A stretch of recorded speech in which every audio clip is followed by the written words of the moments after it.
దావీదును పాడారు. అది ఎక్కడుంది? ఎవలు ఎవలు గల చేను ఉన్న స్థలాన్ని దావీదును అతని అనుచరులు కాపాడారు. అది ఎక్కడుంది? ఆ స్థలం పేరు కావాలక్క. కాదు, ఎగ్జాక్ట్ గా ఒక పేరు ఉంది. మొదటి దినవృత్తాంతాలు 11వ అధ్యాయం 13వ వచనం చూడండి. మొదటి దినవృత్తాంతాలు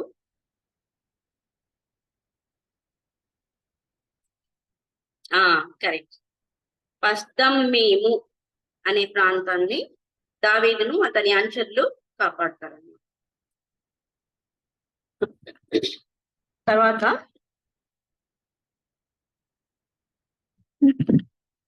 దేవుని స్వభావ లక్షణాలు ఏవి? బలము, జ్ఞానం. కరెక్ట్. యోబు గ్రంథంలో ఉంటుంది బలము, జ్ఞానం.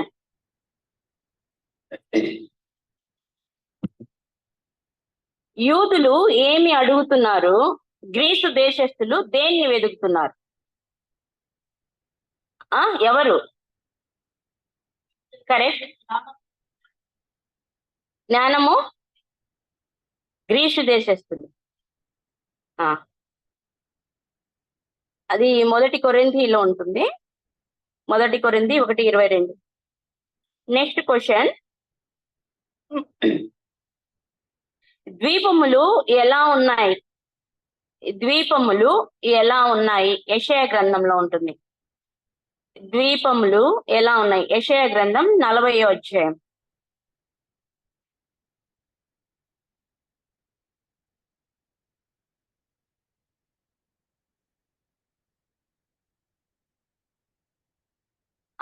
ద్వీపములు కాదు.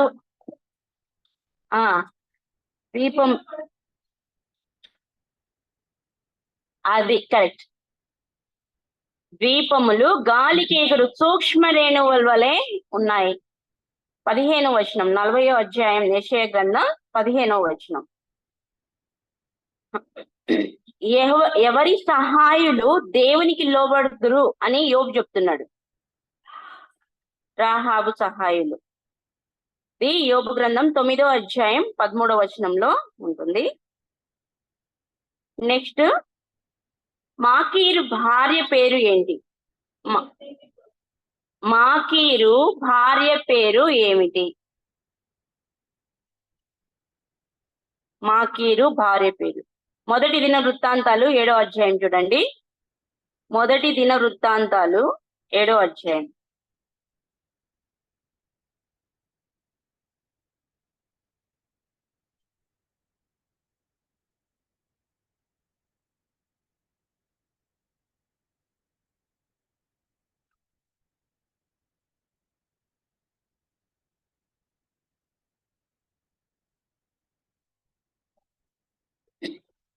ఏడో అధ్యాయం 16వ వచనం.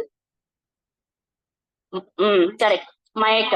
మాకీరు భార్య పేరు మయక. నెక్స్ట్ క్వశ్చన్, షిమ్యోను కుమారులు తమ మందలకు మేత వెదకుటై ఎక్కడికి వెళ్ళారు? షిమ్యోను కుమారులు తమ మందలకు మేత వెదకుటకై ఎక్కడికి వెళ్ళారు? ఒక ప్రాంతం పేరు కాదు. మొదటి దిన వృత్తాంతాలు 4వ అధ్యాయం 30 పైన వచనాలు చూడండి. మొదటి దిన వృత్తాంతాలు 4వ అధ్యాయం 30వ వచనం తర్వాత ఒక ప్లేస్ ఉంది.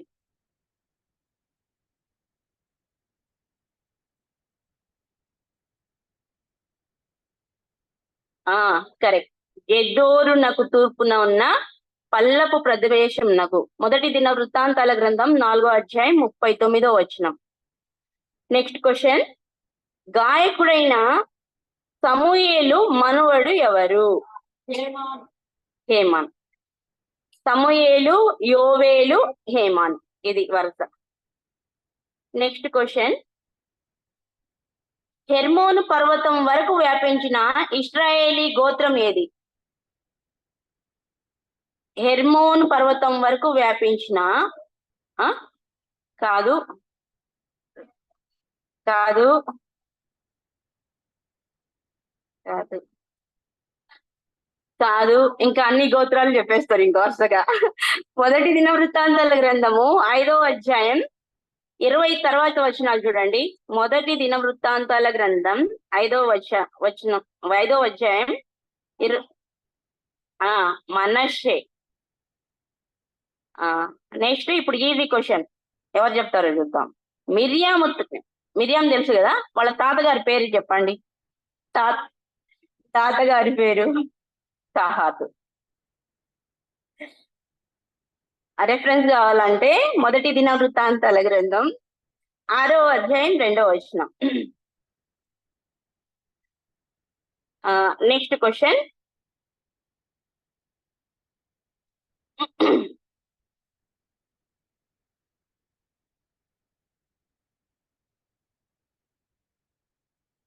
దేవుడు సృష్టించిన వాటిలో గొప్పది ఏది? దేవుడు సృష్టించిన వాటిలో గొప్పది ఏది? కరెక్ట్. యోబు గ్రంథం 40వ అధ్యాయం 12వ వచనంలో ఉంటుంది, నీటి గుర్రం.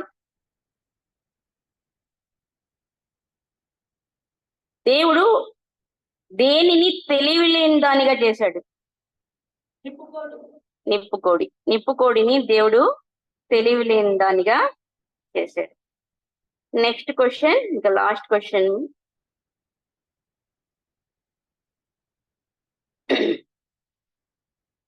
షల్మనేసరు, ఈయన అష్షూరు రాజు. ఈయన చెరగా పట్టుకుని పోయిన ఇశ్రాయేల్ వారిని అష్షూరు దేశంలోని ఏ స్థలమందు ఉంచెను? ఈ అష్షూరు రాజు ఇశ్రాయేల్ వారిని చెరగా పట్టుకుని పోతాడు కదా, ఏ స్థలంలో ఉంచుతాడు అష్షూరు దేశంలో? 2వ రాజుల గ్రంథం 17వ అధ్యాయం చూడండి అమ్మా. 2వ రాజుల గ్రంథం 17వ అధ్యాయం.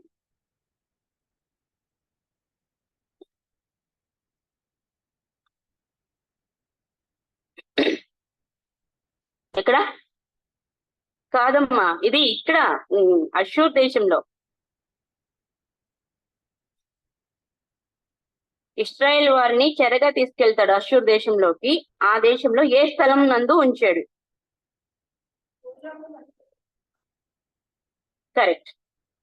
7వ వచనంలో ఉంటది. 2వ రాజుల గ్రంథం 17వ అధ్యాయం 6వ వచనము. గోజాను నది దగ్గరనున్న హోలహు హోబోరు అను స్థలం అందును మాదీయుల పట్టణాల్లోనూ.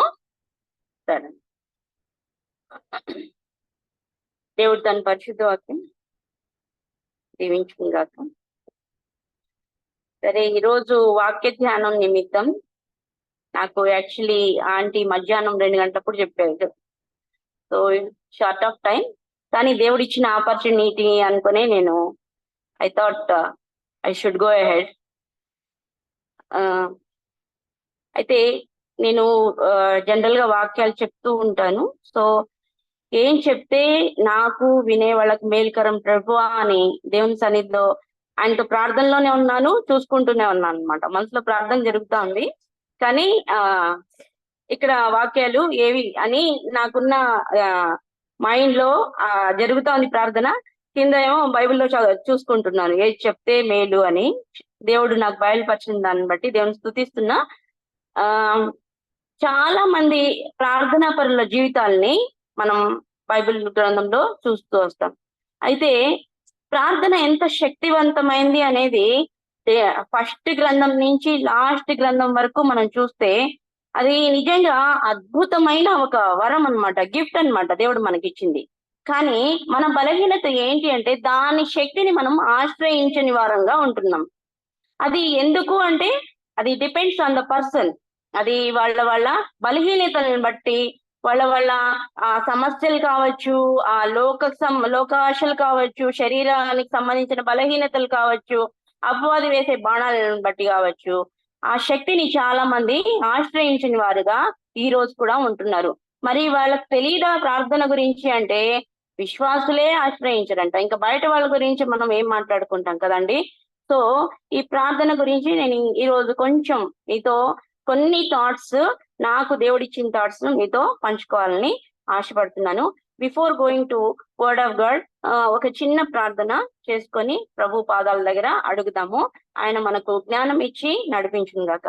ప్రేమగల తండ్రి, కృపగల దేవ, నీకు వందనాలు, స్తుతులు, స్తోత్రాలు చెల్లిస్తున్నాను ఆయన.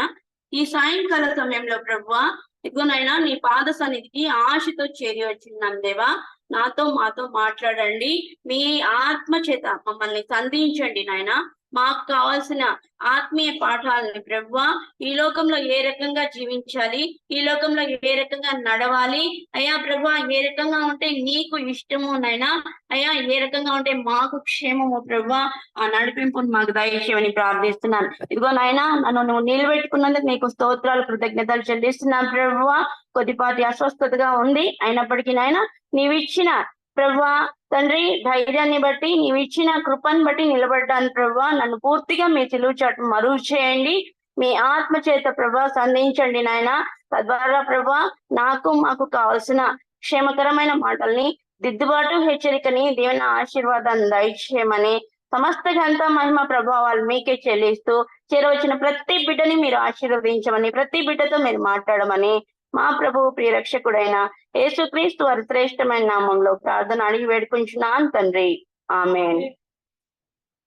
2వ దినవృత్తాంతాల గ్రంథము 20వ అధ్యాయం చూడండమ్మా. 2వ దినవృత్తాంతాల గ్రంథము 20వ అధ్యాయం 1-2 వచనాలు చదువుకున్నా. 1-2 వచనాలు.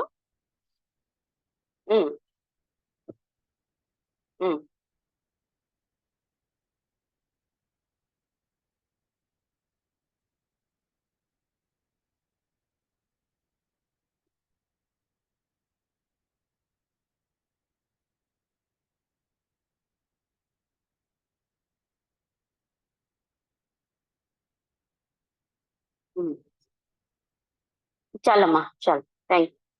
ఇక్కడ యెహోషాపాతు రాజు గురించి నేను మీతో కొన్ని విషయాలు పంచుకోవాలని ఆశపడుతున్నాను. ఈయన ఒక గొప్ప రాజు. యూదుల్ని యూదా రాజుల్లో ఉన్న రాజుల్లో ఒక గొప్ప రాజు ఈ యెహోషాపాతు. దావీదు రాజు ఎలాగైతే దేవునికి ఇష్టంగా బ్రతికాడో, ఆల్మోస్ట్ యెహోషాపాతు రాజు కూడా చాలా విషయాల్లో దేవునికి ఇష్టంగా బ్రతికాడు. ఒకే ఒకటి ఆయన డ్రాబ్యాక్ ఏంటంటే, లాస్ట్ లో ఆయన ఇశ్రాయేల్ రాజుతో వియ్యం అందుతాడు. అది కాదు ఇక్కడ మన టాపిక్. కానీ ఆయన ప్రార్థనా జీవితం ఎలా ఉంది అనేది ఈ రోజు మనము చూసుకుందాం. ఈయన యూదా రాజుల్లో గొప్ప రాజు. గొప్ప రాజుకు ఉండాల్సిన లక్షణాలు ఏంటంటే, ఆయనకి ఇచ్చిన బాధ్యత, దేవుడు ఆయనకి రాజ్యాన్ని ఇచ్చాడు, రాజ్య పరిపాలన ఇచ్చాడు. ఆయన రాజ్యంలో అనేక మంది ప్రజలు ఉన్నారు, ఆయనకి చాలా బాధ్యతలు ఉంటాయి కదండి. సో ఆయన ఎలాగ పేరు తెచ్చుకున్నాడు అంటే, చరిత్ర గ్రంథాల్లో కానీ మనం బైబిల్లో కానీ చూస్తే గనుక ఆయన చాలా మంచి రాజు, గొప్ప రాజు. దేవునికి ఇష్టంగా బ్రతికాడు, ప్రజల్ని చక్కగా పరిపాలించాడు. తర్వాత ఆయన రాజ్యానికి వస్తానే విగ్రహారాధన అంతా తీసివేశాడు. అంటే దేవునికి ఇష్టం లేని పనిని ఫస్ట్ ఆయనకు కూడా ఇష్టం లేదు అని చెప్పి దేవుని సన్నిధిలో ఆయన ఆ విగ్రహాలను తీసివేసినట్లు, బలిని అర్పించడం, విగ్రహాలకు బలి అర్పించడం, ఇలాంటివన్నిటిని ఆయన తీసివేసినట్టుగా మనం బైబిల్లో చూసుకోవచ్చు. సరే, ఈ యెహోషాపాతు రాజు యూదా రాజుల్లో ఎన్నో రాజు అంటే 4వ రాజు. ఈయన 4వ రాజు. ఈయనకు గొప్ప పరిపాలన దక్షత కలిగిన రాజుగా మనం చెప్పుకోవచ్చు. ఎందుకు అంటే ప్రజల్ని చాలా సుభిక్షంగా వాళ్ళ అవసరాలు తీర్చే రకంగా అన్నమాట. వాళ్ళని వేధించే రాజుగా కాకుండా వాళ్ళ అవసరాలు తీర్చే రాజుగా ఆయన ఉన్నాడు. తర్వాత ఈ యెహోషాపాతు అనే పేరుకి అర్థం ఏంటి అంటే, యెహోవా న్యాయం తీర్చును. ఈయన పేరుకి అర్థము యెహోవా న్యాయం తీర్చును, లేదా దేవుడు న్యాయాధిపతి అని అర్థం అన్నమాట. ఈయన తల్లి ఎవరు అంటే షిల్హి కుమార్తె అయిన అజూబా. ఈయన తండ్రి ఆసా. ఈ ఆసా రాజు కూడా యూదా రాజే. ఈయన చాలా ఈయన కూడా ఇష్టంగా బ్రతికిన వాడే. సో తండ్రి అడుగు జాడల్లోనే తండ్రి దేవునికి ఇష్టంగా ఎలాగైతే బతికాడు, ఈయన కూడా అలానే ఇష్టంగా బ్రతికాడు. ఆసా మరణం తర్వాత ఈయన 35వ సంవత్సరంలో ఈయన రాజు అవుతాడనమాట. సో ఈయన ఎన్ని సంవత్సరాలు యెరూషలేంలో పరిపాలిస్తాడంటే 25 సంవత్సరాలు యెరూషలేంలో పరిపాలించినట్టుగా మనం చూసుకోవచ్చు. ముందుగా ఈయన రాజ్యానికి వస్తానే రాజ్యాన్ని బలపరుచుకున్నాడు. తర్వాత ప్రాకారాల్లో కావలి ఉంచి శత్రువులు రాకుండా ప్రాకారపురాల్ని బలపరుచుకున్నాడంటండి. అంటే ఏంటి, ఫస్ట్ మన చుట్టూ ప్రహరీ గోడని నిర్మించుకుంటే ఏ శత్రువు అటాక్ చేయకుండా ఉండడానికి అని చెప్పి ఆయన బలపరుచుకున్నట్లుగా మనం గమనించవచ్చు. అయితే ఈ రకంగా ఆ జ్ఞానం ఎక్కడి నుంచి వచ్చింది అంటే ఆయనకున్న ఫస్ట్ ఇది ఏంటి, ఆయనకున్న క్వాలిటీ ఏంటి అంటే ఆయన దేవునితో నడిచిన వాడు. ముఖ్యంగా ఆయన ప్రార్థనా జీవితం కలిగిన రాజు అన్నమాట. ఎలాంటి ప్రార్థనా జీవితం అంటే ఏకాంత ప్రార్థనా జీవితం కలిగిన రాజుగా మనము యెహోషాపాతుని చూడొచ్చు. మరి ఈ ఏకాంత ప్రార్థనా జీవితం అంటే ఎలాగా నలుగురు చూసేటట్లా, లేదంటే ఏదో నలుగురికి కనిపించాలనా, లేదో ఒక షో చేస్తున్నట్టు, నేను ఒక క్రైస్తవుడిని అని చెప్పినట్లు, క్రైస్తవురాలని కాబట్టి ముసుగేసుకొని ప్రార్థన చేసుకోవాలి, కాదు కాదు. ఆయన ఒక చక్కని స్నేహితునితో ఇంకొక స్నేహితుడు ఎలాగ మాట్లాడాలని ఆశపడతాడో, ఒక తల్లి బిడ్డతో ఏ రకంగా అయితే ఇష్టంగా మాట్లాడాలని ఆశపడతాడో, అలాంటి స్నేహం కలిగిన, అలాంటి ఇష్టం కలిగిన బాండింగ్ దేవునితో ఆయన ఏర్పాటు చేసుకున్నాడు అనమాట. అందుకే ఆయన ఏకాంత ప్రార్థనా జీవితాన్ని కలిగి ఉన్నాడు. ఇంకా ఏకాంత ప్రార్థనా జీవితం అంటే మన యేసయ్య కూడా ఈ లోకంలో ఉన్నప్పుడు ఎక్కడికి వెళ్ళాడు? ఏకాంతంగా ఆయన తెల్లవారకు ముందే, లేదంటే రాత్రి కాలంలో ఏకాంతంగా కొండ ప్రాంతాలకు వెళ్ళి రాత్రంతా ప్రార్థనలు గడిపేవాడంట. సో అలాంటి ప్రార్థనా జీవితాన్ని మీరు నేను కలిగి ఉండాలని ఈ రోజు దేవుడు మనతో మాట్లాడుతున్నాడండి. అలాంటి ప్రార్థనా జీవితం ఎందుకు కలిగి ఉండాలండి? మనమేం కొండలకి వెళ్ళాలా, ఇక్కడికి వెళ్ళాలా, అక్కడికి వెళ్ళాలా అంటే కాదమ్మా. నీ గదిలో లేదు, నీకు ఒక్క రూమే ఉందా, గది ఉండడానికి ఒకటే ఉందా, నో ప్రాబ్లం. నీ హృదయం అనే గదిలో ఎవరిని నింపుకోవాలి? నీవు నేను దేవుణ్ణి నింపుకొని ఉండాలి. ఆయనతో ప్రతి క్షణం ప్రతి దాంట్లో ఆయన్ని part of the problem, part of the joy. ఏ విషయమైనా సరే ఆయనతో మనము సహవాసంలో ఉండి మన జీవితాల్లో ముందుకు సాగాలని ఆశపడుతున్నాడు అనమాట. ఎప్పుడైతే ఇలాంటి సహవాసంలో దేవునితో మనం కలిగి ఉంటామో, ఈ లోకంలో చుట్టూ ఎలాంటి ప్రాబ్లమ్స్ ఉన్నా, చుట్టూ ఎలాంటి అనేక సమస్యలు ఉన్నా కూడా మనం ఎలా ఉంటాం తెలుసా? సంతృప్తితో ఉంటాము, సమాధానంతో ఉంటాం అన్నమాట. సంతృప్తి, సమాధానాలు ఈ లోకంలో డబ్బులు పెడితే వస్తాయండి? ఎన్ని డబ్బులు ఇచ్చినా సంతృప్తి అనేది కానీ, సమాధానం అనేది కానీ, ఆనందం అనేది కానీ ఈ లోకంలో మనకు దొరకవు. ఒక్క ప్రార్థనా జీవితము, ఒక్క దేవునితో సహవాసం మాత్రమే ఇవి మనకు ఇస్తాయన్నమాట. సో ఈ యెహోషాపాతు రాజు ఎవరితో సహవాసం చేస్తున్నాడు? ఎవరితో అండి? వేరే రాజులతోనా? లేకపోతే భార్య ఎక్కువ అనుకుని భార్య ఒకటికి 4 భార్యలను చేసుకున్నాడా? లేదు. ఆయన దేవాది దేవునితో సహవాసం చేస్తున్నాడు అనమాట. ఏకాంత ప్రార్థనా జీవితాన్ని కలిగి ఉన్నాడు. కాబట్టి ఆయన గొప్ప ప్రార్థనా పరుడుగా ఉన్నాడు. కాబట్టి చూడండి, ఈ 20వ అధ్యాయం 1-2 వచనాలు స్టార్టింగ్ లోనే ఏముంటుందంటే, జనరల్ గా ఆయన గురించి ఏంటంటే, ఆయన రాజ్యానికి వచ్చి అన్ని బలపరుచుకున్న తర్వాత ఆయనకు శత్రువులుగా ఉన్న రాజులు మూకుమ్మడిగా, అంటే ఒక్కసారిగా 3 రాజులు అన్నమాట. ఎవరెవరు చూడండి, 20వ అధ్యాయము 1వ వచనంలో మోయాబీయులు, అమ్మోనీయులు, మేనీయులు. అంటే ఈ మోయాబీయులు, అమ్మోనీయులు ఎవరో మనకు తెలుసు, లోతు సంతానం నుంచి వచ్చిన వాళ్ళు మొదటి నుంచి కూడా మనకేంటి శత్రువులుగానే ఉంటూ వస్తున్నారు. అయితే ఈ మేనీయులు అనే వాళ్ళు ఎవరంటే, కొందరు అంటారు ఏషావు సంతానం అంటారు, కొందరేమో సౌదీ అరేబియా ఉంది కదండి, ఇప్పుడున్న ప్రజెంట్ సౌదీ అరేబియా, వాళ్ళు అంటారు. Whoever it may be. కానీ మొత్తానికైతే వీళ్ళకి, మన ఇస్రాయేల్ యూదా జనాంగానికి వ్యతిరేకంగా శత్రువులుగా వచ్చి ఉన్నారనమాట. మరి ఈ శత్రువుల్ని చూసి ఆయన ఎదురుగా ఆయన దగ్గరికి ఇన్ఫర్మేషన్ వచ్చేసరికి వాళ్ళు ఎక్కడికి వచ్చేసారంట? ఏన్గది, హససోన్ తామారు ప్రాంతంలో ఉన్న ఏన్గది ప్రాంతానికి వచ్చేసారంట కదా. ఈ ఏన్గది అనేది యెరూషలేంకి ఎంత దూరంలో ఉంది తెలుసా? దాదాపు ఒక 50 మైళ్ళ దూరంలో ఉందంట. 50 మైళ్ళ దూరంలో ముగ్గురు రాజుల బలంతో వచ్చేసారు అనమాట. 3 రాజుల సైన్యంతో వచ్చి అక్కడ వచ్చేస్తున్నారు. జనరల్ గా ఎవరికైనా భయం వేస్తుంది కదమ్మా. అంటే ఇప్పుడే ఆయన రాజ్యానికి వచ్చాడు, స్థిరపరచుకున్నాడు, చక్కగా ఉన్నాము అనుకునే ఆయనకి ఒక రాజు కాదు, 2 రాజులు కాదు, 3 రాజులు. ఇప్పుడు మొత్తానికి ఇక్కడ ఏంటంటే, యెహోషాపాతుకి శత్రువు కనిపిస్తున్నాడా లేదా? కనిపిస్తున్నాడు. అయితే ఈ రోజు మన జీవితాల్లో శత్రువు ఈ రకంగా కనిపిస్తే పర్వాలేదు. వాళ్ళు ఆ కాలంలో శత్రువులు అంటే, ఇప్పుడు ఒక రాజ్యంలో సైనికులకి ఒక వే ఆఫ్ డ్రెస్ అప్ ఉంటుంది కదా. వాళ్ళ మిలిటరీ డ్రెస్ అనేది ఒక రకంగా ఉంటుంది, ఇంకో రాజ్యంలో వాళ్ళకి ఇంకో రకంగా ఉంటుంది. సో ఇక్కడ ముగ్గురు వాళ్ళకి 3 రకాలుగా ఉన్నాయి వాళ్ళ డ్రెస్సులు, సేమ్ గా లేవు. ఇప్పుడు యూదా జనాంగానికి కూడా వేరే డ్రెస్ ఉంటుంది. అయితే ఇది ఒకప్పుడు మాట అంట. 1983 వరకు ఇలానే ఉండేది. అంటే ఏ దేశానికి సంబంధించిన మిలిటరీకి ఆ దేశం వేసుకునే సైనిక డ్రెస్ ఉండేది. కాబట్టి యుద్ధానికి పోతే వీడి మనోడు కాడు అని తెలిసేది. అయితే 1983 అమెరికా వియత్నాం యుద్ధం జరిగేటప్పుడు ఏం జరిగిందంట, అమెరికా వాడు ఆ గడ్డిలో పడుకున్నా కూర్చున్నా గడ్డిలాగా కనిపించేటట్లు వాళ్ళ డ్రెస్ అప్ తయారు చేస్తున్నారంట.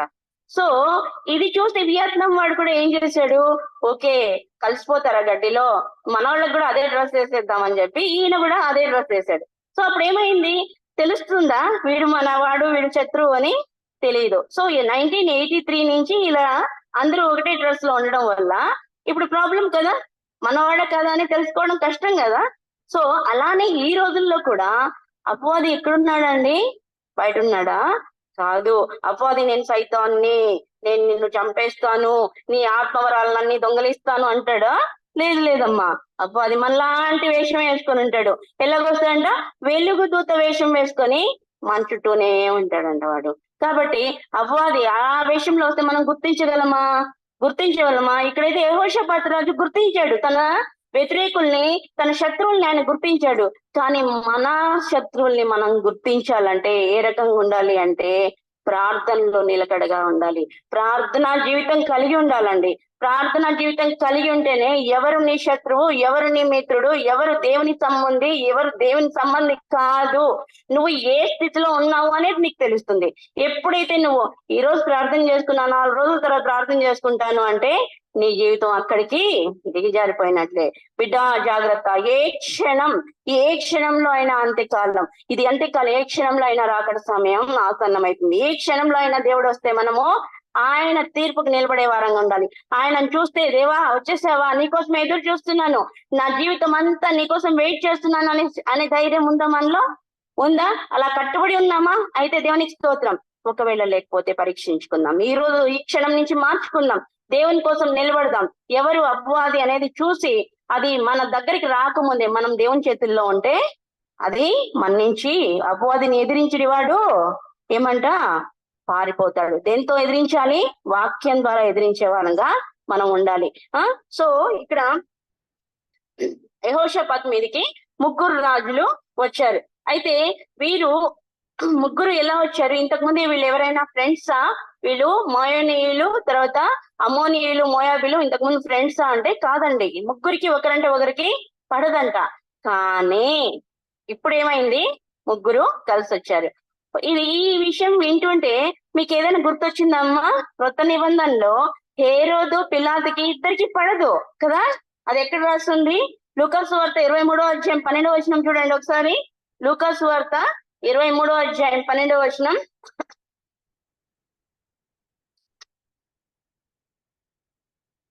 ఇరవై 23వ అధ్యాయం 12వ వచనం.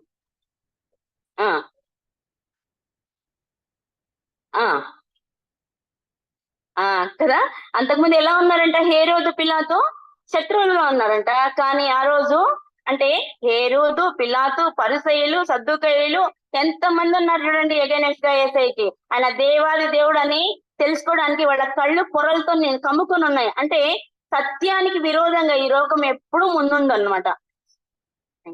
సత్యానికి విరోధంగా ఈ లోకము ఎప్పుడు ముందుంది. కాబట్టి ఇలాగే ఈరోజు యెహోషాపాతు రాజు నిజ దేవుణ్ణి ఆరాధిస్తుంటే ఆ రాజు మీదకి ఈ ముగ్గురు విరోధంగా, వాళ్ళు విరోధులైనప్పటికీ కూడా ఆ రోజు వాళ్ళు ఫ్రెండ్స్ లాగా కలిసి మెలిసి ఈయన మీదకి వచ్చినట్టుగా చూస్తున్నాం.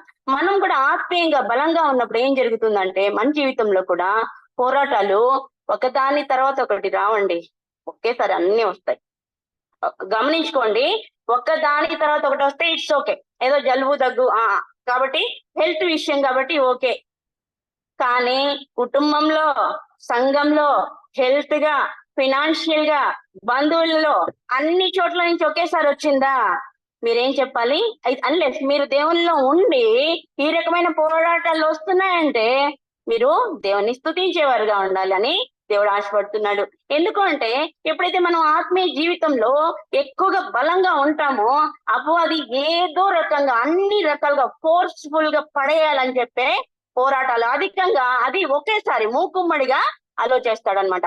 ఆ టైంలో మనం నిలబడ్డామా, దేవునికి స్తోత్రం, యేసయ్య వైపు ఉంటాము. లేదా ఈ లోకంలో కలిసిపోతాము, నిత్య నరకాగ్నికి పాత్రలం అయిపోతాం అనమాట. సో ఒకటిగా వచ్చాయి అంటే మనం ఏంటి, తర్వాత చూడండి, కీర్తనలు 118, 8-9 వచనాలు చూడండి. కీర్తనలు 118, 8-9 వచనాలు ఈ రకంగా వచ్చాయి. అయితే యెహోషాపాతు ఎవరిని ఆశ్రయించుకున్నాడంట? ఆ ఆ ఆ చాలమ్మా. అయితే ఇక్కడ ఈ రకంగా వచ్చాయి. ఆయన ఏం చేశాడు? ఫస్ట్ భయపడ్డాడు. తర్వాత ఆయన ఏమనుకున్నాడు? దేవుని దగ్గరికి వెళ్దాము అని డిసైడ్ చేసుకున్నాడు. కానీ ఈ భయపడి తర్వాత అక్కడ ఒక వచనం చక్కగా ఉంది రాయబడింది. 2 దినవృత్తాంతాలు 20వ అధ్యాయంలో చూడండి, 3వ వచనంలో చదువుతాను. అందుకు యెహోషాపాతు భయపడి యెహోవా యొద్ద విచారించుటకు మనస్సు నిలుపుకొని, చూడండి, మనస్సు నిలుపుకొని. అంతవరకు ఏంటి, భయపడ్డాడు, ఓకే, మీరు నేనైనా భయపడతాము, అది ఓకే. కానీ మనస్సు నిలుపుకోవడం అంటే ఏంటి అంటే, అంతవరకు ఏం చేద్దాం, ఒక్కసారిగా ఇంతమంది వచ్చారు, వాళ్ళు వచ్చేస్తే నా ప్రజలంతా ఏమైపోతారు, నేనేమైపోతాను, సరే వాళ్ళకి ఏం కావాలో ఇచ్చేసి మనం కాంప్రమైజ్ అయిపోదామా? కాంప్రమైజ్ అయిపోతే ఏ బాధ ఉండదు. ఏదో సగం దోచుకొని పోతారు, పోతే పోయినారు. అయితే ప్రాణాలతో ఉంటాం కదా, రాజుగా నేనే ఉంటాను, వాళ్లకు సేవకుడిగా ఉంటాను, కానీ నా రాజ్యానికి నేనే రాజుగా ఉంటాను. సో కాంప్రమైజ్ అవుదామా? వాళ్ళకి ఏమైనా ఇచ్చేసి పంపిద్దామా? రాయబారులను పంపిద్దామా? లేదంటే పోరాడదామా? పోరాడాలంటే నా బలం శక్తి సరిపోతుందా? 11,60,000 మంది సైన్యం ఉన్నారంట ఆయన దగ్గర. ఎంతమంది ఉన్నారు? 11,60,000 మంది ఉన్నారంట. అయితే ఆయన ఏంటి ఊగిసలాడుతుంది అనమాట మనసు. ఏం చేస్తా సమస్య వచ్చినప్పుడు జనరల్ గా మనం ఈ లోకంలో పెద్దవారమైన చిన్నవారమైన, డబ్బున్నా డబ్బు లేకపోయినా, సమస్య వచ్చినప్పుడు మన మనసు కూడా ఏమైతుంటుంది, ఇలా ఎక్కడికి వెళ్దాం, వీళ్ళని అడుగుదామా, వాళ్ళని అడుగుదామా, ఎదురింటి వాళ్ళని అడుగుదాం, పక్కింటి వాళ్ళని, బంధువుల్లో, పాస్టర్ గారిని అడుగుదామా, సంఘ పెద్దలను అడుగుదాం. ఇదే గాని జనరల్ గా వెళ్లాల్సింది ఎక్కడికి? ప్రభు సన్నిధికి. మోకరించు, నీ ఇంట్లో నీ స్థలంలో నువ్వు మోకరించు. ఎవ్రీడే నీకు ఒక ప్రార్థన ప్లేస్ ఉండాలి నీ ఇంట్లో, అక్కడ మోకరించు. అయ్యా, నువ్వు తప్ప నాకు ఇంకెవరున్నారు? ఆకాశ మహాకాశాలను పట్టజాలని దేవుడివి నువ్వు, నీకు అసాధ్యమైనది ఏదైనా ఉందా? నువ్వు మోకరించు, నీ ప్రార్థనకి జవాబు అప్పుడే వస్తుందని నేను చెప్పను, కానీ దానికి సొల్యూషన్ అయితే ఖచ్చితంగా దేవుడు అనుగ్రహించేవాడుగా ఉన్నాడు. దేవునికి స్తోత్రం. అయితే ఈయన ఏం చేస్తున్నాడు? ఊగిస్తున్నాడు, చివరికి నిలుపుకున్నాడంట అండి. ఏం చేశాడు? దేవుడు ఆయన మనస్సు నిలుపుకున్నాడంట. నిలుపుకొని తర్వాత ఏం చేశాడు? ఆయన మనుషుల్ని నమ్ముకున్నట్టు కంటే యెహోవాను ఆశ్రయించడం మేలు అని డిసైడ్ చేసుకున్నాడు. అయితే కాదు, మీరు ఎంత చెప్తున్నారు, నాకు ఎలాంటి సమస్యలు లేవు, ఆత్మీయంగా సమస్యలు లేవు, ఆర్థికంగా సమస్యలు లేవు, ఐఎమ్ వెల్ అని మీరేమైనా భ్రమలో ఉన్నారేమో. ఒకవేళ మీకు ఎలాంటి సమస్య లేదు అంటే, మనం ఆత్మీయంగా చచ్చిన వారిగా లెక్క అని ఒక దైవజనుడు చెప్తున్నాడండి. గుర్తుంచుకోండి, ఏ సమస్య లేదు అంటే ఆత్మీయంగా చచ్చిన వారి కిందే లెక్క. ఒక శవానికి వెళ్ళి గుడ్డీసులతో కూర్చోండి, నొప్పి ఉంటుందమ్మా? ఏమైనా ఉంటుందా? ఉండదు కదా. ఎందుకు ఉండదు? నో మోర్, జీవం లేదు దానికి, కాబట్టి దానికి నొప్పి ఉండదు. అట్లే ఆత్మీయంగా మనము బాగున్నాము అంటే మనకు నొప్పి అనేది ఉండాలి. నొప్పి ఉంది అంటే నీవు ఆత్మీయంగా దేవునిలో ఉన్నావు, బలంగా ఉన్నావు అని అర్థం అన్నమాట. సో పరీక్షించుకుందాం ప్రియులరా, మనం ఆత్మీయంగా చచ్చిన వారుగా ఉన్నామా, ఆత్మీయంగా బ్రతికిన స్థితిలో ఉన్నామా? ఒకవేళ బ్రతికిన స్థితిలో ఉంటే దేవునికి స్తోత్రం. ఒకవేళ అలా కాదు, నాకే బాధలు లేవు, నాకు ఎలాంటి ఇది లేదు, నేను అసలు పట్టించుకున్నబ్బా, నాకేం పట్టింది, ఎన్ని రోజులు బతుకుతాం, అన్ని రోజులు బతుకుతాం, ఆ తర్వాత పోతాం, ఇది కాదు. దేవుని బిడ్డగా నువ్వు ఇలా ఉండడానికి వీలు లేదు అని దేవుడు అంటున్నాడు. సో మనం ఎలా ఉండాలి? ఆత్మీయంగా దేవునికి ఇష్టమైన బిడ్డలుగా బ్రతికే వారంగా ఉండాలి. సో నొప్పి అనేది దేనికి సాదృశ్యం అంట? జీవానికి సాదృశ్యం. నీలో జీవం ఉంది కాబట్టి నువ్వు నొప్పి ఫీల్ అవుతావు అన్నమాట. అయితే మనం దేవుని బిడ్డలుగా ఉన్నాము అంటే ఈ ఆత్మీయ పోరాటంలో ఎప్పుడు ఎక్కడుండాలా? యుద్ధ భూమిలో ఉండాలండి. ఆత్మీయ యుద్ధ భూమిలో ఉన్నప్పుడు మాత్రమే మనము, ఆయన ఏమంటాడు రేపు, బలా మంచి దాసురాలా అని ఊరూరికి కిరీటాలు ఇచ్చేస్తారా మీకు నాకు? లేదు. ఆ యుద్ధ భూమిలో ఎస్ఐ నువ్వు చెప్పేదే నేను చేస్తాను ఏసయ్య, నీ ఇష్టమయ్యా, ఈ దేహం, ఈ ప్రాణం సమస్తం నీవి, నువ్వేం చెప్తే నేను అలా చేస్తాను అని చెప్పినప్పుడు మాత్రమే మనము బలా మంచి దాసురాలా అని ఆయనతో అనిపించుకోగలుగుతాం అన్నమాట. అలాగే ఇంకొక చోట దేవుని గురించి అంటారు కదా, సైన్యములకు అధిపతియగు యెహోవా. ఊరూరికినే అన్నారా అండి సైన్యములకు అధిపతియగు యెహోవా అని? ఆ సైన్యం ఎవరు? మీరు నేనే కదా. ఆ సైన్యం ఎవరు? బయట నుంచి వచ్చారా? దేవదూతలా? కాదు కాదు, మీరు నేనే ఆయన సైన్యం. ఆయన అపవాదిని అంచాలంటే నిమిషం పడుతుందా అండి? క్షణం పడుతుందా? క్షణంలో 1000 వంతు పడుతుందా? కానీ ఆయన ఏమంటాడు, నేను నీకు అవసరం లేదు, నా బిడ్డలతోనే నీకు బుద్ధి చెప్పిస్తాను అని అపవాదితో చెప్తున్నాడు ప్రభు. సో మనం ఎలా ఉండాలి? జట్టి అయిన వాడు పోరాడినట్లుగా పోరాడేవాడుగా ఉండాలి. అంతేగాని యుద్ధానికి వెళ్తాను అని చెప్పి మరి వెనక్కి తిరిగితే వాడు పోరాడతాడా అండి? వాడు అసలు సైనికుడు అవుతాడా? కాదు కదా. సో అలాంటి వాళ్ళ కోసం దేవుని కన్నులు వెతుకుతున్నాయమ్మా. సో ఇక్కడ ఈయన ఏం చేశాడు? ప్రార్థనా పరుడుగా ఉన్నాడు, దేవుని మీద మనసు నిలుపుకున్నాడండి. సో ఈ మరి ఎక్కడెక్కడ ఉంటుందండి ఇలాంటి ప్రాబ్లము, ఇలాంటి ఆత్మీయ పోరాటము అంటే? ఇంట్లోనే ఉంటది. ప్రియులారా గమనించుకోండి, ఇంట్లో ఉండదు అనుకుంటే మాత్రం ఇంట్లో అందరం విశ్వాసులమే, కానీ ఆత్మీయ పోరాటము ఖచ్చితంగా ఉంటుంది. అపవాది ఎవరైతే ఆత్మీయంగా బలహీనంగా ఉంటారు, ఎవరో ఒకళ్ళు ఉంటారు కదా ఇంట్లో, సరిగా ప్రార్థన చేసుకోకుండా సరిగా ఉండకుండా ఉండే వాళ్ళు ఉంటారు. వాళ్ళ త్రోనే ఇల్లు మొత్తానికి కావాల్సినంత ఉంటుంది టెన్షన్. సో ప్రభు ఏ ఉద్యోగం చేస్తున్నా అక్కడ పోరాటం ఉంటుంది, ఇంట్లో ఉంటుంది, సంఘంలో ఉంటుంది, సంఘంలో ప్రాబ్లమ్స్ వస్తాయి కదండి. నేను ఈ ప్రాబ్లం గురించి మాట్లాడదలుచుకోలేదు, నాకు అంత ఏజ్ కూడా లేదు, కానీ చెప్తున్నా, సంఘంలో ప్రాబ్లమ్స్ ఎక్కడి నుంచి వస్తాయి? బయట నుంచి వచ్చే వాళ్ళు ఎవరైనా పెడతారా? అందరు విశ్వాసులే కదా. ఎవరు పెడుతున్నారు ప్రాబ్లమ్స్? క్రియేట్ ఎవరు చేస్తున్నారు? విశ్వాసులే. సో అపవాదికి చోటిస్తున్నాం కదా, అవునా లేదా? కాబట్టి అది జరగకుండా ఉండాలంటే మనం ఎలా ఉండాలి? ఏకాంత ప్రార్థనలో ఉండాలి. రెండోది ఆయన మీద మనసు నిలుపుకున్న వరంగా మనం ఉండాలని దేవుడు ఈ రోజు మనకు హెచ్చరిక ఇస్తున్నాడు అనమాట. అపవాది శోధిస్తాడు. ఏ రకంగా శోధిస్తాడంటే ప్రపంచ ఆకర్షణల్ని మనకు చూపుతూ శోధిస్తాడు అనమాట. ఎస్పెషలీ లేడీసే కదా. హవ్వమ్మ చేసిన కార్యానికి ఈ రోజుకి మనము ఆమె ఏంటి వారసత్వాన్ని మోసుకుంటూ ముందుకు సాగిస్తూ ఉన్నాం కదండి. సో హవ్వమ్మ లాగే ఆమెను అనాల్సిన అవసరం లేదు. పాప ఒక పండే తినేది, మనం ఎన్ని చేశామో కదా. సో ఆమెలాగా మనము ఆమె కంటే ఎక్కువ ఈ లోకాకర్షణ ప్రతి దానికి మనం లోనయ్యే వరంగా ఉన్నాం. సో ఈ శరీరం ఎలాంటిది? పాపానికి, ఎంతసేపటికి పాపానికి చోటిచ్చేదిగా ఉంటుంది. అయితే ఈ ఆత్మ దేనికి చోటిస్తుంది? దేవుని కార్యాలకి చోటిస్తుంది. సో అపవాది శోధించినప్పుడల్లా మనం వాడిని జయించాలి అంటే దేవుని వాక్యం ఒక్కటే కారణం. అయితే నాసా సైంటిస్ట్ లో ఒక పెద్ద సైంటిస్ట్ ఉన్నాడంట అండి. ఆయన ఒక రోవర్ అంటే ఇది పాత్ ఫైండర్ అనే ఒక పరికరాన్ని రూపొందించాడంట. ఆ పరికరము అది మార్స్ లో ఫొటోస్ తీస్తుందంట. కానీ ఎక్కడి నుంచి ఆపరేట్ చేస్తారు? భూమిపై నుంచి ఆపరేట్ చేస్తారంట. ఇక్కడి నుంచి ఆపరేట్ చేస్తే అక్కడ ఫొటోస్ తీసి పంపిస్తుందంట.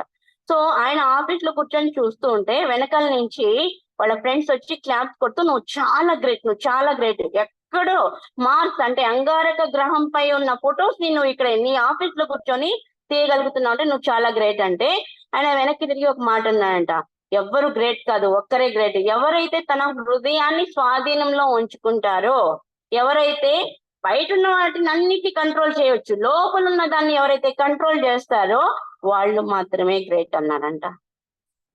చూసారా? లోపల ఉండే వాటిని కంట్రోల్ చేసేది ఎవరండి? మనం కంట్రోల్ చేయగలమా? చేయలేము. ఎప్పుడైతే మనం దేవుని ఆధీనంలో ఉంటామో దేవుడు మనల్ని కంట్రోల్ చేస్తాడు. అప్పుడు ఆటోమేటిక్ గా ఇది ఆయన స్వాధీనంలో ఉంటది కాబట్టి మనం చింతించాల్సిన అవసరం ఉండదు. అందుకే దైవజనులకి గమనించండి, చాలా మంది దైవజనుల గురించి చెప్తారు కదా, వాళ్ళకి ఎవరికి గాని దేని మీద ఆశ ఉండదు. వాక్యము ప్రార్థన ఇదే చెప్తుంటారు. ఎందుకు? వాళ్ళు అంతగా లీనమైపోయారు దేవుని ఆత్మలో. వాళ్ళ ఆత్మ ఇలాగా ఇమ్మర్స్ అయిపోయింది అనమాట. మరి మనం ఇక్కడ ఉంటే ఒక రకం, బయటకు వెళ్తే ఇంకో రకం. ఇక్కడ ఉంటే ఒక రకం, చర్చ్ లో ఉంటే ఒక వేషం అంట, జాబ్ లో ఉంటే ఒక వేషం అంట, ఇంట్లో ఉంటే ఒక వేషం అంట, పెళ్లికి వెళ్తే ఇంకో వేషం అంట. మొన్న ఎవరో ఆంటీ చెప్పారు ఇక్కడ నిల్చున్నాయి. కాబట్టి ఇలాంటి విషయాల్లో ఉన్నామా ప్రియులారా? మీరు నేను గమనించుకోవాల్సిన విషయము, మన మనల్ని మనం కంట్రోల్లో చేసుకోవాలి అంటే ఏ రకంగా ఆయన మనసు నిలుపుకున్నాడు అంటే ఎట్లా? ఊగిసలాడే మనసుని మనం కూడా నిలుపుకోవాలంటే ఒకటే సైంటిస్టే చెప్తున్నాడు. ఈ బయట ఉన్న వాటిని కంట్రోల్ చేయొచ్చు కానీ లోపల ఉన్న ఈ మనసుని కంట్రోల్ చేయలేము అంటున్నాడు. సో కంట్రోల్ చేయాలంటే దేవుని ఆశ్రయిస్తేనే అది సాధ్యం అవుతుందండి. అలాగే చూడండి, పోరాటం ఎప్పుడు మంచిదే అంటాడు ఇంకొక భక్తుడు. పోరాటం ఏంటంట ఎప్పుడు మంచిదే. దానివల్ల ఏం జరుగుతుంది అంటే ఒకటేమో మనకు జీవాన్ని జ్ఞాపకం చేస్తుందంట. ఈ పోరాటం మనలో పోరాటం వస్తే మనం జీవించున్నాము. కొందరు చాలా నిరాశ నిస్పృహల్లో ఉంటారు కదా, ఏందో ఈ బతుకు అంతే, ఇలానే చచ్చిపోతా, అయిపోతుంది, ఏముంది, ఏసే దగ్గరికి వెళ్ళిపోతా, నమ్ముకున్నానులే వెళ్ళిపోతా కదా. అలాంటి నిరాశ జీవితం దేవుడు కోరుకుంటున్నాడా? లేదు. ప్రతి వారికి అంటాడు కదా, ప్రతి పాత్రకి కూడా ఆయన ఒక ప్రణాళిక చేత రూపొందించాడు. ఊరికి రూపొందించలేదు. ప్రతి పాత్రకి ఒక ప్రణాళిక ఉంది. కానీ అన్లెస్ యువర్ విల్ అంటే నీకు ఫ్రీ విల్ ఇచ్చేసాడు. నీ ఇష్టాన్ని ఆయన ఇష్టపడుతున్నాడు. అయ్యా నన్ను వాడుకోండి, ఆయన వాడుకుంటాడు. అలా కాకుండా ఏదో బతికిచ్చాడు, ఏదో రక్షణ పొందుకున్నాం, చచ్చిపోతాం, అది కాదండి. సో ఇది పోరాటం అంట జీవాన్ని జ్ఞాపకం చేస్తుంది, జీవాన్ని ఇంకా రెచ్చగొడుతుందంట మనల్ని. బ్రతుకు, నువ్వు బాగా బ్రతుకు, దేవుని కోసం బ్రతుకు. చూడు వాళ్ళందరూ దేవుని బిడ్డలు ఎంత చక్కగా ఉన్నారు, ఆత్మీయంగా ఎంత ఎదుగుతున్నారు, నువ్వు ఎదుగు అని రెచ్చగొడుతుందంట. తర్వాత దేవునిలో ఉండడానికి పురికొల్పుతుందంట. ఈ పోరాటం ఎప్పుడు మంచిదే అని దేవుని మనల్ని హెచ్చరిస్తున్నాడు అనమాట. సో పోరాటం మనము జీవించే ఉన్నామని జ్ఞాపకం చేస్తుంది, తర్వాత ఇది రెచ్చగొడుతుంది, తర్వాత పురిగొల్పుతుంది. సో దేవుడు మనల్ని ఏం చేస్తాడు? పురిగొల్పుతాడు. ఏ వైపుకి? నువ్వు బాగుండు, నిన్ను నేను దీనికోసం సృష్టించాను కానీ నువ్వు ఇలాగా లోకంలో కలిసిపోవడానికో లేకపోతే నువ్వు దేనికి పనికిరాను అని నిరాశపడ్డానికో నేను నిన్ను సృష్టించలేదు అని దేవుడు మనల్ని పురికొల్పుతాడు. అయితే అపవాది ఏం చేస్తాడు? శోధిస్తాడు. అది దేవునికి అపవాదికి. అపవాది ఏం చేస్తాడు? నాశనానికి మన జీవితం దారి తీసేలా చేస్తే దేవుడు ఏం చేస్తాడు? ఆ నాశనం అనే ఊబిలోంచి దేవుడు పైకి లేవనెత్తుకొని మన జీవితానికి ఒక అర్థాన్ని కలుగ చేస్తాడు అనమాట. సో మనం ఈ క్షణంలో ఇక్కడ కూర్చున్న వాళ్ళు మీకు ఏ ప్రాబ్లం ఉందో నాకు తెలియదు కానీ ప్రతి ఒక్కళ్ళ మొత్తానికి అయితే ఒక ప్రాబ్లం ని మనం మన జీవితాల్లో ఫేస్ చేస్తూ ఉంటాం. కొందరు చెప్పుకుంటారు, కొందరు చెప్పుకోలేరు. అయితే ఏ ప్రాబ్లం అయినా కూడా మనకు యెహోషాపాతు జీవితం ద్వారా దేవుడు ఒకటి చూపిస్తున్నాడు. ఏం చూపిస్తున్నాడండి? ప్రార్థన. అయితే ఇంకోటి ఇక్కడ ఏకాంత ప్రార్థన వరకు బానే ఉంది. రెండోదిగా ఆయన ఏం చేశాడంటే తర్వాత వచనాల్లో మనం గమనిస్తే గనక రెండోదిగా ఆయన కొందరికి జనరల్ గా నేను చాలా ప్రార్థనా పరురాలిని, నాకు ఎవ్వరి సహాయం అవసరం లేదు, ఐఎమ్ వెల్, ఎందుకంటే నాకు బైబిల్ తెలుసు, నాకు ప్రార్థన తెలుసు, నేనేం అడిగినా నాకు జరుగుతుందనే కాన్ఫిడెన్స్ ఉంది. అది చాలా తప్పండి. ప్రార్థనా పరులు నిజంగా ఏకాంత ప్రార్థన ఉండాలి. రెండోది దైవికంగా ఉన్న మనలాగా ప్రార్థన చేసే వాళ్ళ ప్రార్థన కూడా మనము కలుపుకోవాలండి. అలాంటి ప్రార్థన అంటే ఏంటి? సహవాస ప్రార్థనలో మనం ఉండాలి. ఏకాంత ప్రార్థనతో పాటు సహవాస ప్రార్థన, తర్వాత సమాజ ప్రార్థన ఉండాలండి. అంటే సహవాసం అంటే మన ఫ్రెండ్స్, మనకు తెలిసిన వాళ్ళు, వాళ్ళకి చెప్పి ఈ ప్రాబ్లం లో ఉన్నాను, లేదంటే ఈ సమస్య కోసం నేను ప్రార్థన చేస్తున్నాను, సో దీనికోసం ప్రార్థన చేయండి అంటే ఎలా జరుగుతుంది? ఇలాగా ఒకటే నిప్పు, ఒకటే ఏంటి, ఒక కట్టె వెలగాలంటే ఒకటి ఎంతసేపు వెలుగుతుందని ఆరిపోతుంది కదా. అదే 4 కట్టెలు అయితే మంచిగా మంట వస్తుంది కదా. అలాగే ఇంకా ఎక్కువ కట్టెలు అయితే ఇంకా ఎక్కువ మంట వస్తుంది. అలానే మన ప్రార్థనా ధూపం అనేది దేవుని సన్నిధికి చేరాలా అంటే మన ప్రార్థనతో పాటు సహవాసము, తర్వాత సంఘపరంగా అంటే సమాజ పరంగా మనం ప్రార్థన చేసే వారంగా ఉండాలి. అందుకే కదా దానియేలు అంటాడు కదా, షడ్రక్ మేషక్ అబేద్నెగోతో రాజు ఇలాగా ఆర్డర్ ఇచ్చేసాడంట, చంపేస్తానంటున్నాడు ఆయన కలల భావం చెప్పకపోతే. అందుకే నేను వెళ్ళి ప్రార్థన చేస్తున్నాను, మీరేం చేయండి, నిద్రపోండి అన్నాడా? తిని నిద్రపోండి మీరు ముగ్గురు, షడ్రక్ మేషక్ అబేద్నెగో అన్నాడా అండి? ఏమన్నాడు? మీరు ముగ్గురు కూడా ప్రార్థన చేయండి అంటున్నాడు. సో అందుకే దేవుడు ఈయన ప్రార్థనకి వాళ్ళ ప్రార్థనలు తోడయ్యాయి కాబట్టి ఏమైంది? అక్కడ కార్యం గొప్పగా జరిగింది, దేవునికి మహిమ కలిగింది. దాంతో పాటు వాళ్ళ జీవితాల్లో కూడా ఉన్నత స్థితికి వాళ్ళు వెళ్ళినట్లుగా మనం దానియేలు గ్రంథంలో చూడొచ్చు. అలాగే ఎస్తేర్ రాణి కూడా ఏం చేస్తుంది ఆమె? నే నేను ప్రార్థన చేస్తాను ఉపవాసం ఉండి, మీరు కూడా ఏం చేయండి, ఉపవాసం ఉండి ప్రార్థన చేయండి అంటుంది. అంటే ప్రార్థన సహాయం అవసరం అంటారా లేదంటారా ప్రియులరా? ఖచ్చితంగా అవసరం అండి. సో ఆయన ఏం చేస్తాడు, ఆయన ప్రార్థన చేస్తాడు, నిలుపుకున్నాడు ప్రార్థన చేయాలని. వేరే రాజుల దగ్గరికి కానీ వేరే ఫ్రెండ్స్ దగ్గరికి కానీ వెళ్ళాలని అనుకోలేదు, కానీ దేవుని దగ్గర సహాయం అడిగాడు. తర్వాత ఏం చేశాడు, ఆయన ఉపవాస ప్రార్థన కోసం చాటింపు వేయించాడంటండి. తర్వాత వచనాల్లో చూడండి,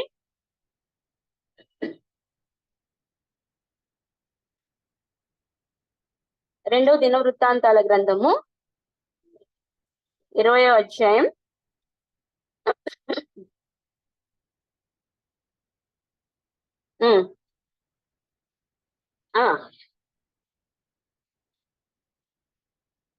చాలమ్మా. ఏం చేశారు, యూదా ప్రదేశం అంతటా ఏం చేశారు, ఉపవాసం ప్రార్థన చేయాలని చాటింపు వేయిస్తాడనమాట. అంటే ఇంకొక భక్తుడు సిఎస్ లూయిస్ అనే భక్తుడు ఏమంటాడంటే, ఈ రకంగా ప్రాబ్లం వచ్చినప్పుడు భయపడతారు, భయపడిన తర్వాత రెండు పనులు చేస్తారంట. 2 రకాల మనుషులు ఉంటారంట. ఒకరేమో పాదాలు వాడతారంట, ఇంకొకళ్ళు మోకాళ్ళు వాడతారంట. పాదాలు వాడేది ఎందుకు, పరిగెత్తి పారిపోవడానికి. మోకాళ్ళు వాడేది ఎందుకు, ప్రార్థన చేసుకొని దేవుని సహాయం అడగడానికి. యెహోషాపాతు ఎలాంటి వాడుగా ఉన్నాడు, మోకరించి నిలబడి ఏం చేశాడు, ఆయన దేవుని సహాయం అడుగుతున్నాడండి.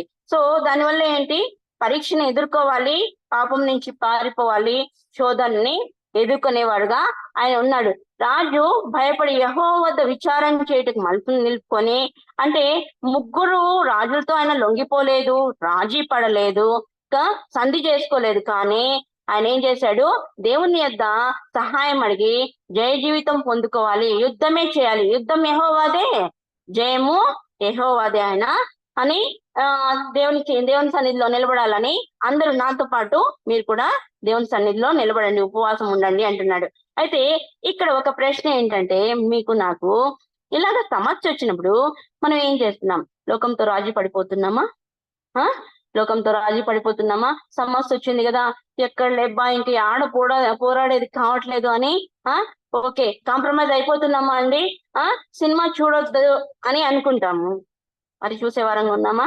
చిన్న బిడ్డలే భయమైతుంది, జోక్ పూర్తి సినిమా చూస్తున్నాం, థియేటర్కి వెళ్తున్నాం మేమేమైనా, ఇంట్లోనే కదా కదా అనుకునే వాళ్ళు ఎంతమంది ఉన్నారు.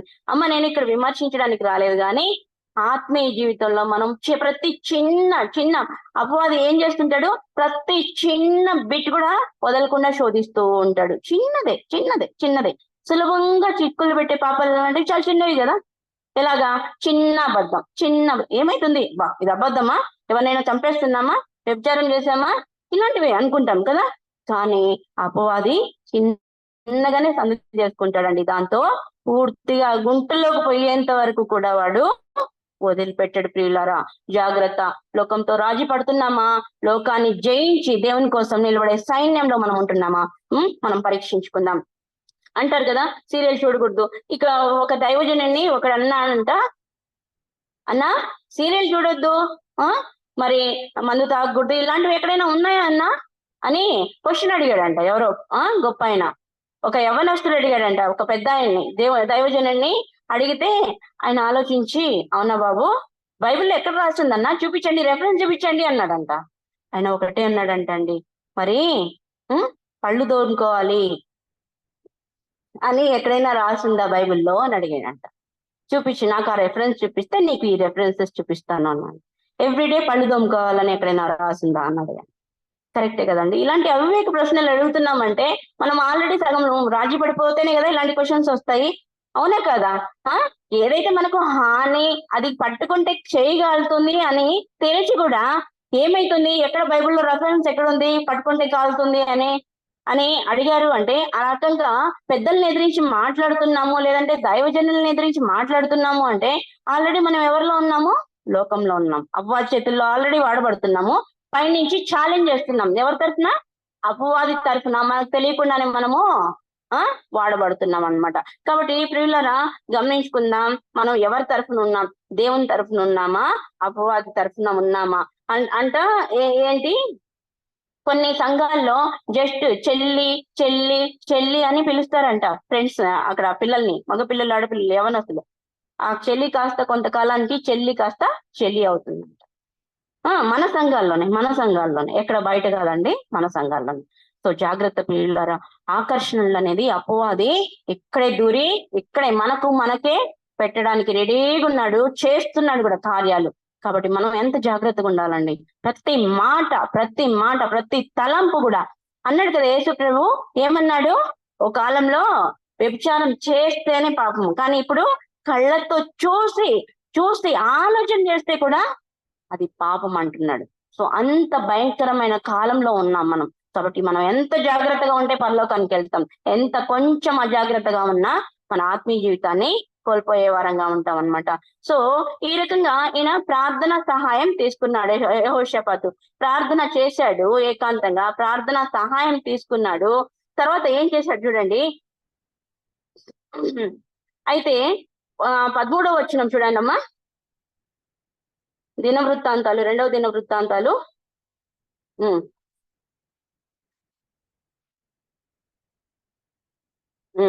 ఎలాగా అంటే ఈ ప్రార్థన ఎలాగా? మీరు ప్రార్థన చేయండి, ఉపవాసం ఉండండి అంటే నేను నా ఇంటికి నేను ఒక్కదాన్ని వచ్చాను ప్రార్థన చేస్తాను సరిపోతుందా? కాదు. కుటుంబాలుగా వాళ్ళు ప్రార్థన చేయాలి. ఇక్కడ ఏంటి? ఏకాంత ప్రార్థన కావాలి, సహవాస ప్రార్థన కావాలి, ఇంకా కుటుంబ ప్రార్థన కూడా ఇక్కడ చాలా అవసరం అని దేవుడు హెచ్చరిస్తున్నాడు. ఇక్కడ 13-17 వచనాల్లో చూస్తే అప్పుడు ప్రార్థించినప్పుడు దేవుడు ఏ రకంగా ఆన్సర్ ఇచ్చాడంట. యెహజీయేలు అనే ప్రవక్త ద్వారా దేవుడు ఏం చెప్తున్నాడు? ఓకే, మీరేం చేస్తారంటే మీకు నేను జయ జీవితాన్ని ఇస్తాను, మీరు ఊరికినే నిల్చుండి చూడండి. ఇదే మాట కొన్నిసార్లు చూడండి. నిర్గమకాండం 14వ అధ్యాయం 13వ వచనం చూడండి. నిర్గమకాండము 14వ అధ్యాయము 13వ వచనం.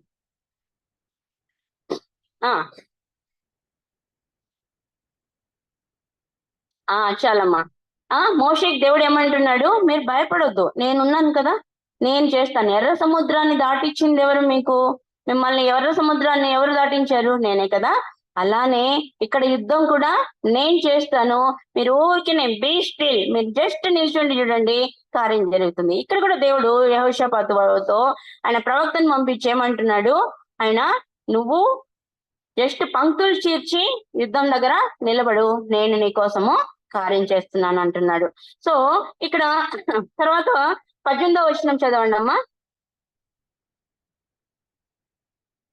చాలమ్మా. ఇక్కడ ఏంటంటే చూడండి, కొన్నిసార్లు దేవుడు మనల్ని వాడుకొని యుద్ధం చేయిస్తాడు, కానీ కొన్నిసార్లు మనల్ని వాడుకోడు.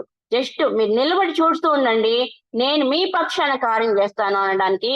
అక్కడ నిర్గమకాండంలో మోషే ఉన్నప్పుడు అలానే చేశాడు కదా. ఇక్కడ యెహోషాపాతు ప్రాబ్లం వచ్చినప్పుడు కూడా ఇక్కడ కూడా ఏమంటున్నాడు?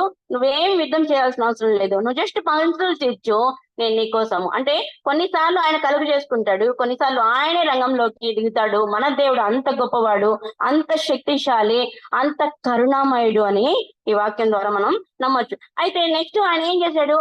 అవునా ప్రభువా, మరి యుద్ధం చేయకుండా మేము గెలుస్తామా? ఇంతమంది ఉన్నారే, 3 జనాంగాలే, 3 రాజులే, ఇంత సైన్యాన్ని ఎలాగ ప్రభువా అని ఏమైనా క్వశ్చన్ వేశాడు అండి? ఏమి చేయలా, నమ్మేశాడు. యెహోషాపాతు రాజు ఏం చేశాడు? నమ్మి సాష్టాంగ నమస్కారం చేశాడంట.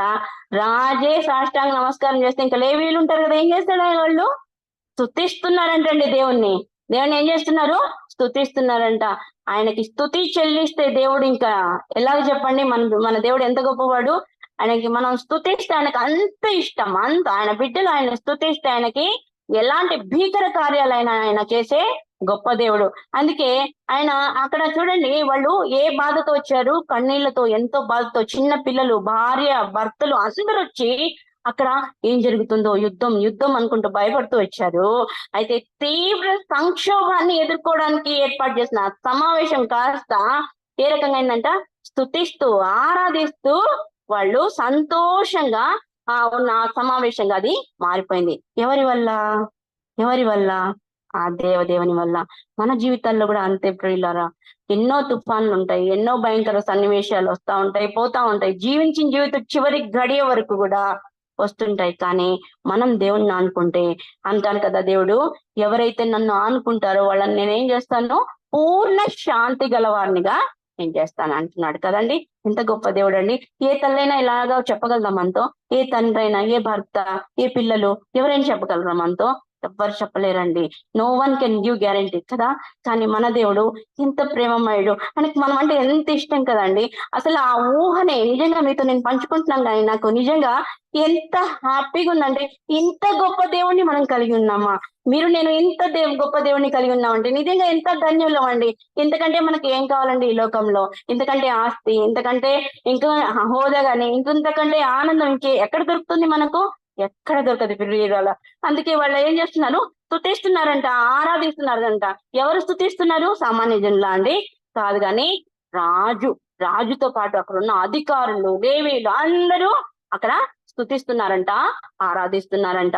తర్వాత 20:20లో చూడండి అమ్మా, 20వ వచనం చదవండి అమ్మా. ఆ మాట ఎంత బాగా అనిపించిందంటే నాకు, చూడండి.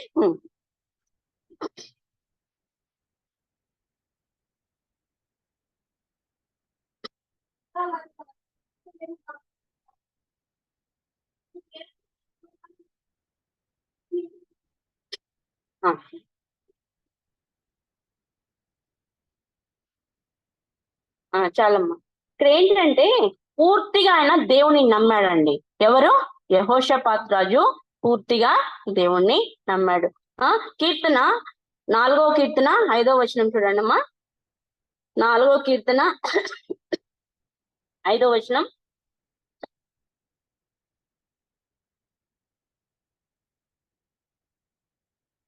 ఎవరిని నమ్ముకోవాలంట?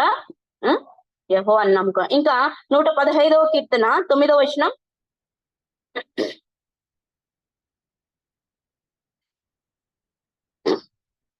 ఆ ఎవరిని నమ్ముకోవాలంట?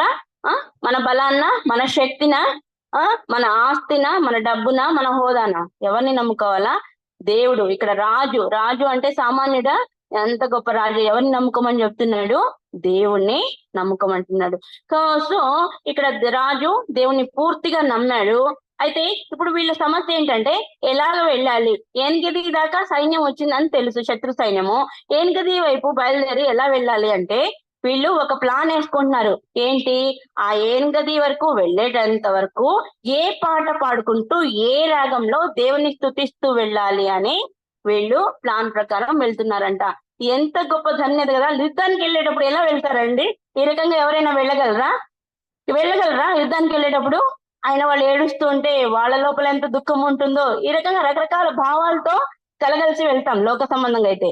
అయితే ఇక్కడ దేవాది దేవుడు వాళ్ళకి తోడున్నాడు కాబట్టి వాళ్ళు ఏం చేస్తున్నారు, స్తుతిస్తూ వాళ్ళు ముందుకు వెళ్తున్నట్లుగా మనం, ఆయన వాళ్ళ ముందు నడుస్తున్నాడు. చూడండి, 118వ కీర్తన అనుకుంటాను, 136వ కీర్తన. ఆయన కృప నిరంతరం ఉండును అని 136వ కీర్తన కదా. అంటే ఒక వచనం చదవండి దాంట్లో. 130 ఆ కీర్తనలో మొత్తం ఏముంటుంది? యెహోవా దయాళుడు, ఆయన కృప నిరంతరం ఉండును, ఆయన కృప నిరంతరం ఉండును అని ఉంటూ వస్తుంది కదా. సో అలాంటి కృప కలిగిన దేవుణ్ణి ముందు పెట్టుకొని వీళ్ళు వెళ్తున్నారంట. తర్వాత 22, 23 వచనాలు చూస్తే అక్కడికి వచ్చేసారు. ఏమైంది అక్కడ? ఇక్కడ వీళ్ళు స్తుతిస్తూ ముందుకు వెళ్తున్నారు. అక్కడ ఏం జరిగింది? అక్కడ 3 రకాల సైన్యాలు ఉన్నాయి. 3 రకాల సైన్యాలు 3 వేరు వేరు యూనిఫామ్లలో ఉన్నారు, అవునా, డ్రెస్సెస్ లో. వాళ్ళు ఏం చేసినారు? వీళ్ళు ఈ రకంగా గట్టిగా స్తుతిస్తూ దేవుని పాటలు పాడుతూ ఉంటే వాళ్ళు అక్కడ ఏమనుకున్నారు, ఎక్కడో ఏదో జరిగింది అని చెప్పి శత్రువులు వచ్చేసారు అనుకొని గందరగోళం, దేవుడు గందరగోళం సృష్టిస్తే అక్కడ ఒకళ్ళనొకళ్ళు చంపుకొని అందరూ చనిపోయారంట కదా. అయితే ఇక్కడ ఏంటి, వీళ్ళు ఇక్కడికి వెళ్ళి చూసేసరికి అక్కడ ఎవరితోనైనా పోరాడే అవసరం ఉందా? అక్కడ అక్కడ ఏమైనా చేయాల్సిన అవసరం ఉందా? ఏమీ లేదమ్మా. జస్ట్ వెళ్ళడం, ఉన్న వస్తువులను దోచుకోవడం, హ్యాపీగా వచ్చి. సో నా జీవితాల్లో కూడా తుఫాన్లు వచ్చినప్పుడు మనం ఆయన సన్నిధిలో కూర్చొని ఆయన వైపు చూసి ఆయన మీద గట్టిగా నమ్మకం, యెహోషాపాతు రాజు ఏ రకంగా అయితే నమ్మి విశ్వాసంతో మనసు నిలుపుకొని ఏకాంత ప్రార్థన, సమాజ ప్రార్థన, కుటుంబ ప్రార్థన, సామూహిక ప్రార్థనలో ఉండి ఆయన చేయి పట్టుకొని గట్టిగా నమ్ముకున్నాడు, ఆ రకంగా మనం కూడా ఉంటే ప్రియులారా ఇలాంటి జయ జీవితాన్ని మనం కూడా చూస్తాం. నిరాశ పడాల్సిన అవసరం లేదు. ఎందుకంటే మన దేవుడు, మనలో ఉన్నవాడు ఈ లోకాన్ని జయించున్నాడు. మన దేవుడు గొప్పవాడు. ఈ లోకం అంతటి ఆయన జయించున్నాడు అని చెప్పాడు కదా. లోకంలో ఉన్నప్పుడు మీకు శ్రమ కలుగును, అయితే ఈ లోకాన్ని నేను జయించున్నాను. సో ఆల్రెడీ ఆ దేవుడే చెప్పి పెట్టినప్పుడు మనం ఎందుకు భయపడాలండి? సో ప్రార్థనా జీవితం ఎంత ముఖ్యమైందో, ప్రార్థనా జీవితం ద్వారా ఎంత గొప్ప విజయాన్ని వీళ్ళు పొందుకున్నారో చూడండి. సో వీళ్ళు అక్కడికి వెళ్ళి ఏం చేశారంట? వాళ్ళు ఉన్నదంతా దోచుకున్నట్టు. న్యాయాధిపతుల గ్రంథం 7వ అధ్యాయం 22వ వచనం చూద్దాం. న్యాయాధిపతుల గ్రంథం 7:22.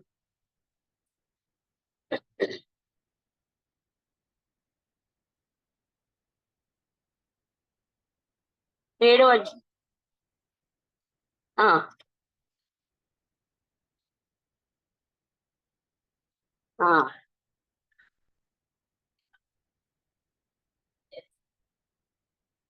ఇది చాలమ్మా చాలు. ఇక్కడ ఏం జరిగింది? ఇక్కడ కూడా అంతే కదా. ఒకళ్ళనొకళ్ళు అక్కడ చంపుకొని చనిపోయినట్టుగా చూస్తున్నాం. సో అక్కడ ఏంటి? అదే రకమైనది ఇక్కడ మరి రిపీట్ అయినట్లుగా మనం గమనించవచ్చు. మొదటి సమూయేలు గ్రంథం 14వ అధ్యాయం 20వ వచనం చూడండి. మొదటి సమూయేలు గ్రంథం 14వ అధ్యాయం 20వ వచనం.